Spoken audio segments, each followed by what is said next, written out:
Right breaking చూస్తున్నాం. న్యూఢిల్లీలో కేంద్ర ఆర్థిక మంత్రి నిర్మలా సీతారామన్ అధ్యక్షతన 56వ జీఎస్టీ కౌన్సిల్ సమావేశం రెండో రోజు కొనసాగుతోంది. తొలి రోజు జీఎస్టీ స్లాబ్ల మార్పునకు సంబంధించి కౌన్సిల్ సంచలన నిర్ణయం తీసుకోగా రెండో రోజు కూడా మరిన్ని నిర్ణయాలు వెల్లడించనున్నారు. ఇక జీవిత బీమాపై పన్ను పూర్తిగా ఎత్తివేయనున్నారు. ప్రస్తుతం జీవన ఆరోగ్య బీమాలపై కేంద్ర ప్రభుత్వం 18% పన్ను విధిస్తున్న సంగతి తెలిసిందే. ఇక అయితే ఇప్పుడు దీనిపై కేంద్రం ఒక మెట్టు దిగి ప్రజలకు ఈ బీమాపై పన్ను రాయితీ తగ్గించాలని నిర్ణయం తీసుకునే అవకాశం ఉంది.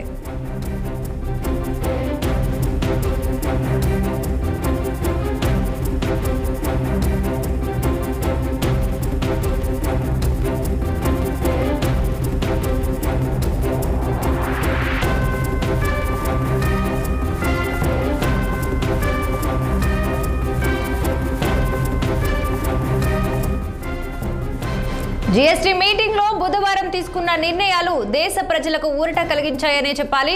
పరోక్ష పన్ను నిర్మాణాన్ని 5%, 18% రెండు స్థాయిలుగా సరళీకృతం చేయాలన్న కేంద్ర ప్రతిపాదనకు జీఎస్టీ కౌన్సిల్ ఆమోదం తెలిపింది.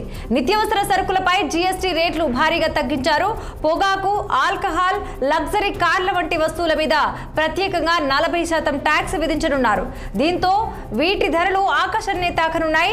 కొత్త రేట్లు సెప్టెంబర్ 22 నుంచి అమల్లోకి వస్తాయని, ఇది పండగ సీజన్ ముందు ప్రారంభమవుతుందని నిర్మలా సీతారామన్ తెలిపారు.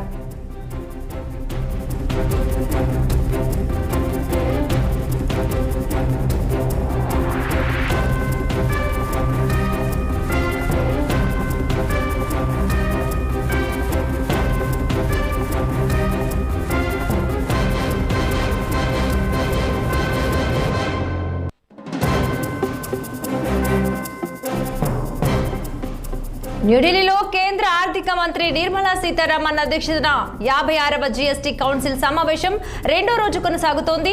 తొలి రోజు జీఎస్టీ స్లాబ్ల మార్పునకు సంబంధించి కౌన్సిల్ సంచలన నిర్ణయం తీసుకోగా రెండో రోజు కూడా మరిన్ని నిర్ణయాలు వెల్లడించనున్నారు.